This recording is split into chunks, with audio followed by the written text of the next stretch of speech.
బాబేటి మీద బాబా ఇప్పటికే వేలుకు దెబ్బ తాకింది, మళ్ళీ ఎందుకు బయటకు పంపిస్తున్నావు? ఎత్తుకరాపో. పాపకి మళ్ళీ దెబ్బ తగిలి చూపెడు ఒకసారి, చూపెడు. అద్దు అద్దు ఉండని, ఎందుకంటే మళ్ళీ గిట్ట ఊకే ఏలు ఇట్లా కొడుతుంది భూమికి, వరకు మళ్ళీ మన ఎఫెక్ట్ పడ్డది అనుకో. వాళ్ళ అన్నయ్యనే ఆడే తలుపు, పాప తలుపు కూడా ఉంటాడు, తలుపు గట్టి వేసిండు ఫ్రెండ్స్. మా సదన వాడు తలుపు వేసి దెబ్బ తాకించిండు. సరే కానీ అమ్మ ఎట్టుపోయింది? బయట ఆల్రెడీ చూసి వచ్చిన నేను, మా బయట లేక నేను అడుగుతున్నా. పిలుపు మా అమ్మని. సరే మరి షాప్లోకి వచ్చి పోనీ, నేను పోతా, మా అమ్మని పిలుచుకొస్తా.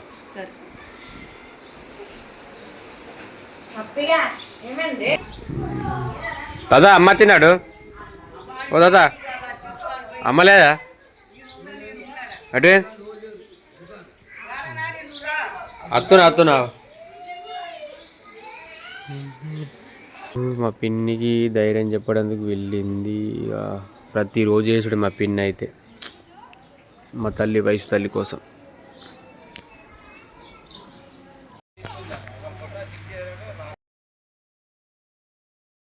ఊకేడకి ఎప్పుడు ఏడ్చుకుంటుంటావు చెప్పు?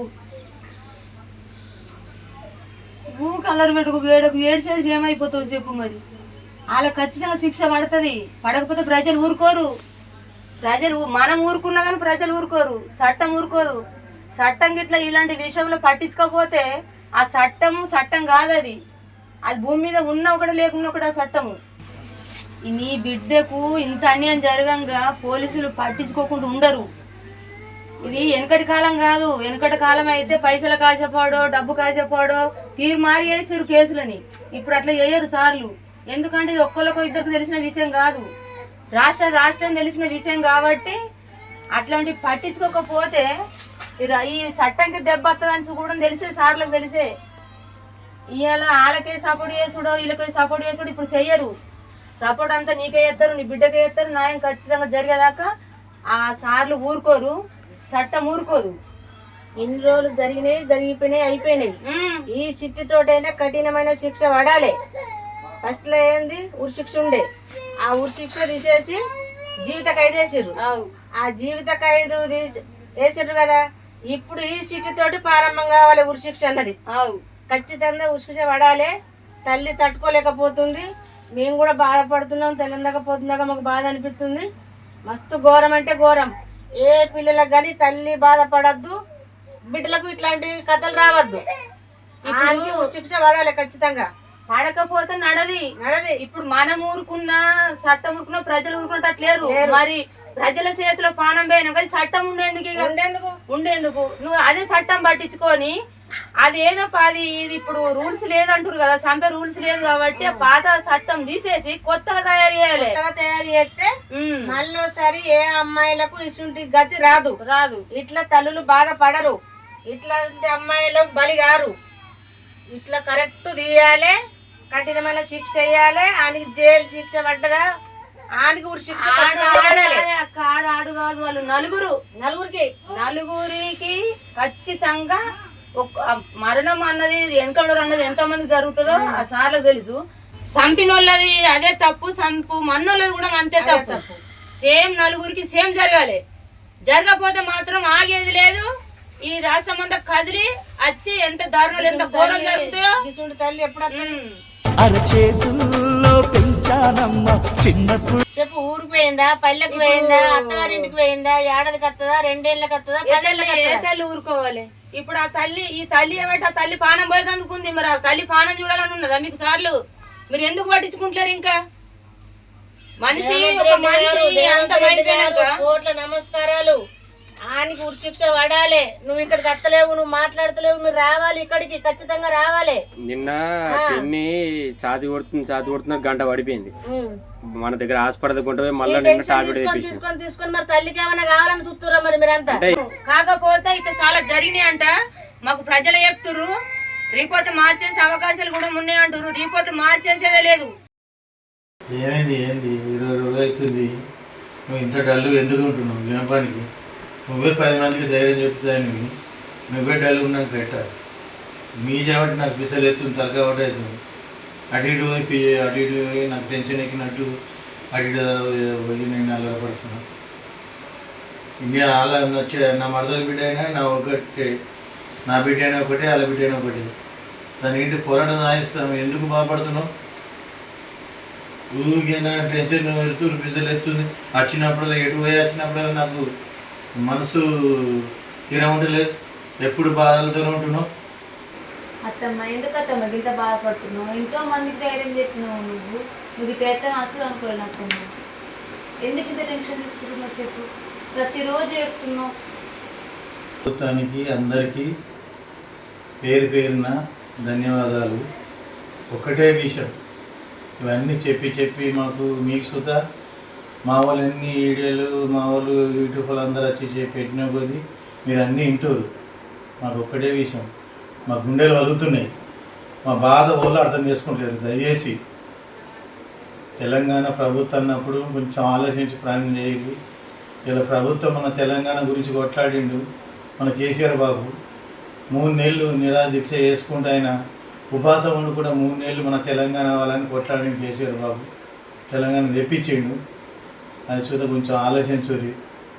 మీరు ఆలోచించిపోయారు. ఇప్పుడు అయ్యో కేసీఆర్ 10 సంవత్సరాలు ప్రభుత్వం చేసిండు, అన్ని మంచి పనులు చేసిండు. ఇప్పుడు రేవంత్ రెడ్డి వచ్చిండు. రేవంత్ రెడ్డి సుధా మంచి పనులు చేస్తుండు. ఇది ఆడపిల్లకు ఓళ్ళ ఆడపిల్లైన ఒకటే, ఓళ్ళ ఆడపిల్లైన ఒకటే.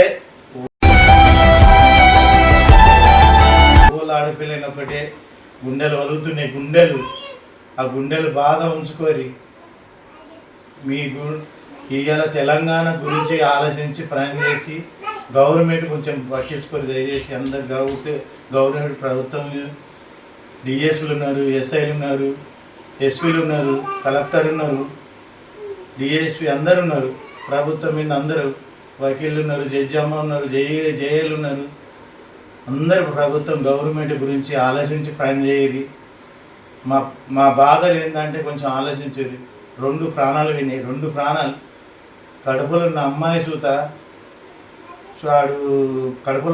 సూత ఆలోచించకుండా ఇలా వాళ్ళ మాటలు విని, అన్నదమ్ముల మాటలు విని, తల్లి మాట విని వాడు అన్నీ ఆలోచించుకొని గెస్ చేసుకొని వచ్చి ప్రభుత్వం మీద సార్ ఒక్కటే మాట, నాకు ఆడపిల్లని కనద్దా చెప్పు. నాకు సారు చిన్నప్పటి నుంచి నాకు ఆలని సుధరావు. మీరు మంచిగా ఒక 10,000 ఉన్నారు, కొంచెం కలెక్టర్ అయిన వాళ్ళు ఉన్నారు, ఎస్పీలు అయినారు, వకీలు అయిన ఉన్నారు, జైలు అయిన ఉన్నారు, డిఎస్పీలు అయ్యారు, ఎస్పీలు అయ్యారు, మన ఎమ్మెల్యేలు అయ్యారు. అన్నీ ఆలోచించారు సార్. దండం పెడతా ఆలోచించారు బాగా. ఒక ఆడపిల్ల ప్రాణం ఏంటంటే దాన్ని ఆలోచించారు. అమ్మాయిలకు జరిగినట్టు ఇంకా రాష్ట్రం అంతా ఆడపిల్లలు ఉన్నారు సార్. రాష్ట్రం అంతా గవర్నమెంట్ ప్రభుత్వంకు చూత అందరికి ఆడపిల్లలు ఉన్నారు, కొడుకులు బిడ్డలు ఉన్నారు. అలా జరగకుండా చూడరు సార్. ఇది నలుగురికి తెలిసిన కేసు కాదు, ఇది 4 రాష్ట్రాలకి తెలిసిన కేసు. మరి ఈ కేసుని కప్పు పూచిన, ఈ కేసుని బలంగా చర్య తీసుకోకుండా ఇది ఆగది పోరాటం. ఎందుకంటే ఇంకా ఓపిక పడుతున్నాం. ఇవరికి ఇంకా అవేంటి పోస్ట్ మార్టం రిపోర్ట్ రాలేవు, ఇవరికి వచ్చేదే. ప్రతి ఒక్కళ్ళు అడుగుతున్నారు. మరి ఎందుకు ఇస్తలేరు మాకు అర్థమైతే లేదు. కొంతమంది ఏమంటారు, రిపోర్ట్లు తెచ్చుకొని తొందరగా రిపోర్ట్లు మార్చేసే అవకాశం ఉంటుంది. వాళ్ళు ఒకవేళ అక్కడ సపోర్ట్ మంది ఉంటే రిపోర్ట్లు తిరిగి మారి చెప్తారు, జల్దీ తెచ్చుకుంటారు అని వాళ్ళు అంటారు.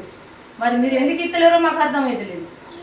ఈ విషయంలో మాత్రం మీరు దాన్ని చిన్నగా తీసుకున్నా, పట్టించుకోకుండా పక్కకు పెట్టినా ఊకునేటం లేరు సార్. మేము ఊకున్నా కానీ రాష్ట్రం ఊకునేటట్లేదు. రాష్ట్రం అంతా మొత్తం ఆందోళన గురయ్యారు. ఇంతమందికి నచ్చిన న్యాయం జరిగితే కూడా ఎవరు ఊరుకోరు. అందరికి నచ్చిన న్యాయం జరిగితేనే అందరు ఏం కోరుతారో చేస్తేనే ఈ రాష్ట్రం ఆగేటట్టున్నది. నా నైషమ్మ, నా నైషి తల్లిని, నిండు బాణం బంగారు తల్లిని, దేవగన్యని పొట్టను పెట్టుకుంటానికి వాళ్ళకి మనసు ఎట్లా వచ్చింది. అయినా సిద్ధలక్ష్మి, నీకు ఎన్ని మాటలన్నా నీకు తక్కువనే. ఇప్పుడు నీ కోడలు నీకు నచ్చలేదు అనుకో, దాన్ని ఏదో రకంగా చేసి నీ కొడుకు బుద్ధి చెప్పి ఇడిచిపెట్టను ఉంటుంది. ఆ సంపుడైందే సంపుడు. ఇప్పుడు చంపినవు, మమ్మల్ని గోస పెడుతున్నావు, మమ్మల్ని ఏడుపు గురి చేసినావు. నువ్వేం సాధిస్తున్నావే? పోలీస్ స్టేషన్ నుండి కటకాటలు లెక్క పెడుతున్నావు. నువ్వు తెలివైన దానివి అయితే ప్రేమతోటి గెలనుంటివే. నీ కోడల్ని నీ కాళ్ళు మొక్కిపించుకొని ఉంటివి. ఇవాళ నా కోడలు మాట తిట్టిందో మాట అన్నదో నాకు నచ్చలేదో అని నువ్వు దాన్ని ప్రాణం తీసడానికే పట్టుబట్టినవు. ఇవాళ నీ కోడలు నిన్ను తిట్టిందో నీ కోడలు నువ్వు తిట్టినవు. అదంతా రాష్ట్రం తెలిసిపోయింది. ఇప్పుడు ఒక్క మాట అన్నది ఒక మాట మర్రబడ్డదని నువ్వు ప్రాణమే తీసినావు. మరి రాష్ట్రం అంతా తిడుతురుగానే నిన్ను. మరి ఏ రాష్ట్రాన్ని ఆపుకుంటావు? ఏ రాష్ట్రాన్ని ఆపుతావే నువ్వు? రాష్ట్రాలే మొత్తం తిడుతురు. నిన్ను తిట్టని వాళ్ళు అంటే ఈ భూమి మీద లేరు. చిన్న పిల్లల నుంచి ఐసోళ్ళు, ముసలోళ్ళు, ముడిగోళ్ళు, కడుపులు ఉన్న పిల్లల కాంచెలు నిన్ను బతకబడుతుంది. అదొక బతికేనా? నీ బతుకు గురించి నువ్వు అర్థం చేసుకోలేవు, ఆలోచించుకోలేవు. నీ కొడుకులను ఆగం చేసి పారేసినావు. అరే అడిగా, నీకు ఎట్లా బుద్ధి లేదురా? పాలోని మాట ఎట్లున్నావురా? పాలోడు పక్కల కొయ్య. నీ జీవితం ఎంత ఖరాబ్ చేసింది నీ అన్నలు నీకు తెలుసా? నీ తల్లి నీ జీవితం ఎంత ఖరాబ్ చేసింది తెలుసా? నువ్వు గొంతను ఆలోచించుకోలేవారా? నీ కట్టుకున్న భార్యను చంపుకున్నావు, నీ పుట్టబోయే పిల్లని చంపుకున్నావు, ఒక కుటుంబాన్ని చంపుకున్నావు. నువ్వు నీకు 4 రోజులైతే ఒక కుటుంబం ఏర్పడు. చక్కని జీవితం నీది. కొడుకును బిడ్డను బండి నేర్పించుకొని తిరిగే రోజుని, భార్యని కొడుకుని పూరులు చేసే పండుగ చేసే వయసు, ఎన్నో సంబరాలు సంతోషం చేసుకున్న వయసు. ఇవాళ తల్లి మాటలేని, అన్నదమ్ముల మాటలేని నువ్వు ఎట్లాంటి చెడు కోరుకున్నావో నువ్వు ఆలోచించుకోలేవారా? దయచేసి ప్రజలందరికీ నేను ఒకటే మాట చెప్తున్నా. నా తమ్ముళ్ళే కానీ, నా అన్నలే కానీ, చిన్నపిల్లలే కానీ, పెద్ద పిల్లలు కానీ, పెళ్లి చేసుకున్నోళ్ళైనా, ముసలి ముడుగులు ఎవరైనా సరే తల్లి మాటలు వినద్దు అని నేను అంటలేను. వినుండ్రి, తల్లి మాట వినుండ్రి, భార్య మాట కూడా వినుండ్రి. కాకపోతే ఈసుంటి తల్లి మాట వినకూడదు. ఈ సిక్కర్లు వచ్చిన చూసినావా? అసుంటి తల్లి మాటలు వింటే, ఇసుంటి అన్నదమ్ముల మాటలు వింటే మీ జీవితాలు ఖరాబ్ అయిపోతాయి. ఇప్పుడు అసుంటి పాపత్తురాలు మాటిని అరిగాడు చక్కని జీవితాన్ని గంగల ముంచుకున్నాడు. ఇసుంటి పాపత్తుల అన్నల మాటలేని నాకన్నా మంచి భార్య దొరికింది నా తమ్మునికి, నాకన్నా మంచి జీవితం, యూట్యూబర్ అయిండు, పెద్ద రేంజ్ లేదు అని ఆయన మొత్తం ఎలా కాకుండా నాశనం చేసి పారేసిరదు. ఈ పిసోడు, ఈ పిచ్చగుంట్లోడు నీకు తెలియక అలా మాటలు విని తానంటే తందానని నలుగురు దోలుకొని వచ్చి మరి కొట్లకు పోయి అడ్డదారి దొక్కి, డైరెక్ట్ దారిలో రాకుండా అడ్డదారి దొక్కి నలుగురిని దోలుకొని వచ్చి 1 గంటకు దాన్ని చంపి, నలుగురు చంపి 3 అవతల పడ్డారు. నువ్వు తెల్లారినాక రారా నాకు చెప్పిన కేసు మొత్తం ఆలోచించి పిచ్చోడు అయిపోయి లాస్ట్కు పోలీస్ స్టేషన్లో కానీ జీవితం అంతా ఖరాబ్ చేసుకుంటుంది. నాకు ఒక్కడే కోరిక సార్, ఎన్నో కేసులు చూసినా ఆ కేసులు వేరా, ఇది పెద్ద కేసు సార్. అందరి గురించి ఆలోచించి ఏ చిన్న చిన్న విషయాలు జరిగినా అని అసెంబ్లీకి పోయి అక్కడ విషయం ఇక్కడ విషయం తెలుసుకుంటారు సార్. తెలుసుకొని ఏ విషయం అన్నా అని అసెంబ్లీలో మాట్లాడి వీళ్ళు గిట్టన్నారు, వాళ్ళు గట్టన్నారు, గా ప్రభుత్వం గిట్ట అన్నది, ఈ రాజకీయం గిట్ట అన్నది, గా ప్రభుత్వం అని పార్టీల గురించి మాట్లాడుకుంటారు సార్. ఇలా ఆడపిల్ల అన్యాయంగా చంపినంటే అసెంబ్లీలో మాట్లాడే అవకాశం లేదు సార్. ఎవరి మాటలకి ఏ నోట్లకి ఇంట్లో మీ మాట. ఇక నా చిట్టి గురించి, ఐసే తల్లి గురించి ఒక్క మాట మాట్లాడుతుందా? మాట్లాడరా సార్? ఇలా అమ్మాయికి అన్యాయం జరిగింది, ఇలా అమ్మాయికి న్యాయం చేయాలి అని కఠిన శిక్ష వేయాలని ఎవరి నోట్లకి అసెంబ్లీలో మాట్లాడిన నోట్ అత్తలేదు. ఆ ఈడియస్ చదువుతలేదు సార్. మేము నిజమే ఈ విషయం అయితే సార్, ఈ విషయం అయితే ఖచ్చితంగా అసెంబ్లీలో మాట్లాడాలి. అందరు మాట్లాడి ఇది మాత్రం గట్టిగా చర్య తీసుకొని న్యాయం వేయాలని కోరుకుంటున్నాం. ప్రతి ఒక్క మంత్రిని, ప్రతి ఒక్క ముఖ్యమంత్రిని అందరు ఆలోచించరు సార్. కొంచెం ఆడపిల్ల గురించి ఆలోచించరు. మీకు ఇంకో మాట చెప్పాలి. అయితే ఆనంద్ ఏమనుకుంటుండంటే, నా భార్య జాబ్ ఎత్తుంది, నేను అన్నిట్లలో తిరిగి పుట్టడి సంపాదించుకున్నా, రూపాయలన్నీ మంచి ఇచ్చి నెలకి బయటపడతా అని నువ్వు అనుకుంటున్నావచ్చు. అన్ని కేసులు వేరు, ఈ కేసు వేరు. నీ రూపాయలకు లొంగేటోళ్ళు ఎవరు లేరు, నీ రూపాయలు ఎవరు తీసుకోరు, నువ్వు ఇచ్చినా కానీ తీసుకోరు. ఇది ఎందుకంటే ఇది అతిపెద్ద కేసు, ప్రపంచం తెలిసిన కేసు. ఈ కేసుని ఎవ్వరు కూడా కప్పిపుచ్చే అవకాశం లేదు. కఠినంగా శిక్ష ఆనందకు తల్లికి అరిగానికి నలుగురికి పడితేనే ప్రజలు ఆగుతారు, ఆనందపడతారు. ఇక ఈ కేసుని మీద తీసేద్దాము, ఆడు ఆనంద్ గారు బయటకు వచ్చుడు, ఆ సీతలు వచ్చి బయటకు వచ్చుడు, ఐసోకు బయటకు వస్తే ఎవ్వరు మెచ్చరు. మీకు ఇంకొకటి చెప్తున్నా ఈ నుండి, ఆడు ఏమనుకుంటున్నా అంటే నీ కొర్ల నుంచి దప్పన నేను బెల్లి మీద వెళ్తా, కొర్లకి వెళ్ళి మారిపోతా, కొర్రలు ఉండం మేము, నా అత్తగారి ఇల్లు ఎక్కడ ఉందో నేను అక్కడ ఉంటా అని పుకార్లు కుట్టించుకుంటున్నారు. మేము పెద్ద పెద్దలు కట్టుకొని బెల్లి మీద బయటకు వస్తాము, కొర్ల నుంచి పారిపోతాము. కొర్ల నుంచి పారిపోయి నువ్వు ఎక్కడనో బతుకుతా, అక్కడింటికన్నా నా కుటుంబం దగ్గర బతుకుతా నువ్వు అనుకుంటున్నావు కదా, నువ్వు చట్టం చేతిలో తప్పించుకుంటూ పోవచ్చు, మా చేతిలో తప్పించుకుంటూ పోవచ్చు, ఈ ప్రజల చేతిలో తప్పించుకుంటూ పోవచ్చు, మా వయసు చేతిలో మాత్రం తప్పించుకోలేరు మీరు. నా వయసు ఒకటి, మీరు ప్రజలందరూ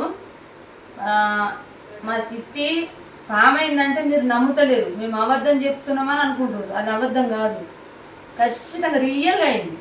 అదే రోజు వెంటనే పెట్టినాం మీకు. అసలు పాము ఎక్కడ ఊళ్ళే తల్లి అడగా వచ్చుడంటే దూరం నుంచి పాము వస్తుందా చెప్పుంది, మేము అట్టిగా అంటలేము, నిజం చెప్తున్నాం. అయితే వయసు పాము అయింది, ఖచ్చితంగా పాము రూపంలో మరి ఏ రూపంలో పోయాలని అంతం చేస్తుందో ఇక అది వయసుకే తెలియాలి. ఇక ఖచ్చితంగా చేస్తా అన్న మాటనే వయసు నిర్ణయించుకుంది. నీకెట్లా తెలుసు వయసు నిర్ణయించుకుందని మీరు అనుకుంటారు కదా, చెప్పినా కదా ఇందాక, మా అక్క మా బావని వెంటాడి మరి చంపిందని. మా అక్క మా బావ పోయేదాకా పట్టుబట్టి తీసుకుపోయింది. వయసు కూడా భర్త అంటే ప్రేమ దానికి బాగా, అంత ప్రేమ చూసుకున్న భర్త చంపిపోయి తప్పించుకుంటాడా? తప్పించుకోలేడు, ఖచ్చితంగా తీసుకుపోతుంది. ఎంతమంది చంపిన సంగతి వాళ్ళకు కూడా తెలిసే, మేము అందరం చంపినామని వాళ్ళకి తెలిసే, వాళ్ళ నలుగురు చంపినని వయసుకు తెలిసే, మరి ఎట్లా ఇడిచిపెడతారని ఇడిచిపెట్టది. వాళ్ళ కూడా ఖచ్చితంగా ఎక్కడికైనా మరణం ఉన్నది. మా చేతిలో కూడా సావగా వచ్చాను. ప్రజలు కూడా వాళ్ళు ఎక్కడ అందరూ వయసు అంటే ఇష్టపడ్డ వాళ్ళు ఉన్నారు, ప్రేమించిన వాళ్ళు ఉన్నారు, వయసు కోసం ఏడి చచ్చిపోయిన వాళ్ళు కూడా ఉన్నారు. వాళ్ళు ఎట్లా వదిలిపెడతారని వదిలిపెట్టరు. కామెంట్లలో ఏమంటారు అంటే మరి పామైతే జైలుకి పోయి కాటేయచ్చు కదా అని అంటుంది. అది మనం అనుకున్నప్పుడు జరుగుతాయా చెప్పు? అది పాము రూపంలో ఏ రూపంలో జరుగుతుందో భగవంతుడు అది చూస్తాయి, కానీ అది ఏదో రూపంలో అయితే ఖచ్చితంగా అలా అంతం ఉన్నది వయసు చేతిలో. వస్తుంది శిక్ష కంపల్సరీ. ఆ దేవుడే చేయచ్చు, నా చిట్టి చేతిలో పోవచ్చు మనం.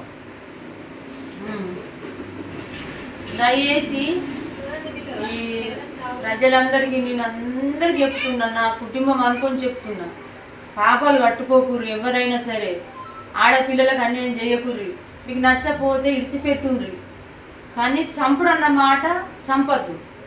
చంపి కూడా మీరు కూడా ఏం బాగుపడరు. చంపి ఆమె స్వర్గం పోతుంది కానీ ఉన్నోళ్ళకు మాత్రం నరకం బాగా. భూమి మీద ఉండి ఇలా ఇక్కడంత తిన్నా ఇంట్లో ఆరోగ్యంగా నిద్రపోయినా సంతోషం. మరి అందరికి దూరం అయ్యి అక్కడ జైలు శిక్ష అనుభవించుడు, ఒకళ్ళ జీవితాంతకాలం పడుతుంది, తప్పది. ఒక మనిషిని చంపినామంటే జీవితాంతకాలం పడుతుంది. అది ఎందుకు నరకం చెప్పు? మనకు మనిషి జన్మెత్తుడే అదృష్టం. ఆ జన్మను మనం కాపాడుకోవాలి. ఒకళ్ళని చంపుదామా, ఒకళ్ళని కొడదామా, ఒకళ్ళకు శిక్షించుదామా, ఇవన్నీ కరెక్ట్ కాదు. అన్నిటికి భగవంతుడు ఉన్నాడు. ఏదన్నా మాట ఉంటే మాటతో మాట్లాడుకోరు. చంపడం అన్న మాట మీకు రావద్దు, అది ఎంతవరకు కరెక్ట్ కాదు. చంపిన వాళ్ళు మాత్రం తప్పు చేసిన వాళ్ళు ఎప్పుడు తప్పించుకోలేరు. మన వయసుకు న్యాయం జరిగేదాకా మనం ఇలాగనే పోరాడదాం. జరగకపోతే మాత్రం అందరం ఒక్కటవుదాం. ఎందుకంటే ప్రజలందరి దగ్గర కోరుకునేది ఒకటే మాట, నేను వయసుకు జరిగిన అన్యాయం ఇంకే ఆడపిల్లకి జరగద్దు, జరగడానికి వీలు లేదు. ఎందుకంటే మనకు వయసుకు న్యాయం జరిగేదాకా మన అందరం కలిసి పోరాడదాం. న్యాయం జరిగేదాకా ఒకటే పట్టుబడదాం. ఈ వయసు లెక్కలల్లా మేమెంత బాధపడుతున్నాం, మీరెంత బాధపడుతుర్రో మీ సంగతి మాకు తెలుసు, మా విషయాలు మీకు తెలుసు. ఇలాంటి బాధలు ఇంకెవరు పడద్దు. పడద్దు అంటే వయసు నుంచే మొదలు కావాలి. మన వయసు నుంచే ఈ కొత్త చట్టము తీసుకురావాలని మనం పోరాడదాం, తీసుకొద్దాం. దీనికి మీరు అందరు సపోర్ట్ ఉండాలి. దీన్ని మాత్రం మర్చిపోకుర్రి. వయసు లెక్కలలో ఎవ్వరు మర్చిపోకుర్రి, ఆగకుండ్రి. ఇది ఖచ్చితంగా నీకు మరణ శిక్ష పడేదాకా, ఎన్కౌంటర్ జరిగేదాకా తల్లి నలుగురికి కఠిన కాలం శిక్ష పడేదాకా మనం వదిలిపెట్టేదే లేదు. అందరూ ఇది చిన్న చిన్న విషయం అని అనుకోకుండ్రి. ఇంకా ఆడపిల్లకి ఇలాంటివి జరగకుండా మనం అందరము చూసుకుందాం.